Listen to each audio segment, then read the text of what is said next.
আজকে করছি আমি, এটা হচ্ছে লরিয়ালের রেড কালার। এটা আজকে আমি এইটাতে করব। এটা হচ্ছে মানে জাস্ট দেখি করে কালারটা কীরকম আসে রেডটা। এটা ভার্জিন হেয়ারে করছি, হ্যাঁ ভার্জিন হেয়ারে করছি। আর এইটার সাথে আমি ডেভেলপার দিচ্ছি, যে কোনো ডেভেলপার ইউজ করা যাবে, বাট এটা যেহেতু আমি ভার্জিন হেয়ারে করছি তাই জন্য স্ট্রিক্সে 14 নাম্বার ডেভেলপারটা দিচ্ছি। আর যদি আমি প্রি লাইট করে করতাম তাহলে লরিয়ালে 20 নাম্বার ডেভেলপার দিয়ে ডিপোজিট করতাম কালারটা। তো আজকে আমি কালারটা করে দেখি কেমন হচ্ছে। এটা অ্যাপ্লাই করছি আজকে। এই যে এটা হচ্ছে টিউব লরিয়ালের রেড কালারটা।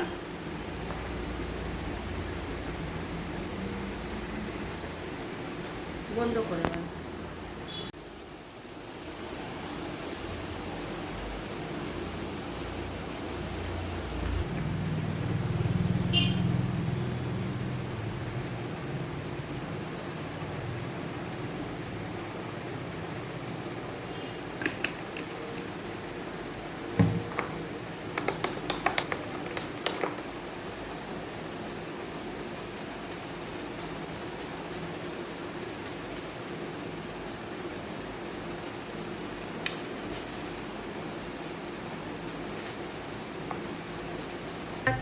এটা জাস্ট লাগিয়ে রেখে দিতে হবে রেস্টে 40 মিনিটস রাখতে হবে। যেহেতু আমি ভার্জিন হেয়ারে করছি, তোমরা যদি এটা প্রি লাইটনিং করে করো তাহলে তোমাদের বেশি রাখতে হবে না, 20 মিনিটস রাখলেই হবে।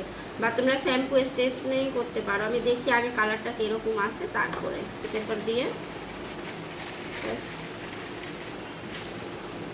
রাখ করে দিতে হবে। তারপরে এটাকে রেখে দিতে হবে 40 মিনিটস। এই যে এটা হয়ে গেছে 40 মিনিটস পর দেখি কালারটা কেমন এসছে চুলে।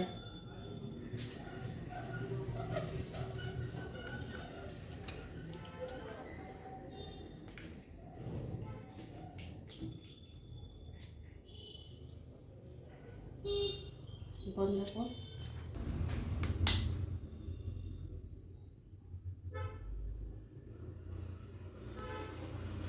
এবার জাস্ট শ্যাম্পুটা করে দিই। শ্যাম্পুটা দিয়ে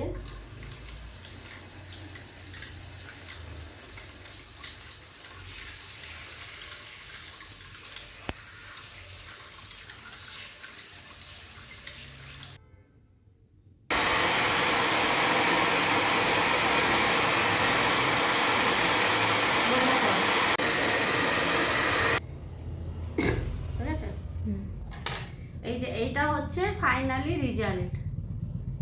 যে কালারটা আমি করেছিলাম এটা পুরো ভার্জিন হেয়ারে করেছিলাম, লরিয়ালে রেড কালার। এটা ভার্জিন হেয়ারে 40 ভলিউম দিয়ে করেছিলাম। এটা খুব সুন্দর একটা কালার এসছে, খুব সুন্দর একটা রেড এসছে, খুব সুন্দরই একটা রেড এসছে রেড কালারটা। এটা তোমরাও করতে পারো। যদি কোনো কালার হেয়ারে করো তাহলে 20 ভলিউম দিয়ে করো, আর যদি এতে করো তাহলে এই যে সুন্দর একটা রেজাল্ট এসছে। কি সুন্দর লাগছে কালারটা, দারুণ হয়েছে কালার।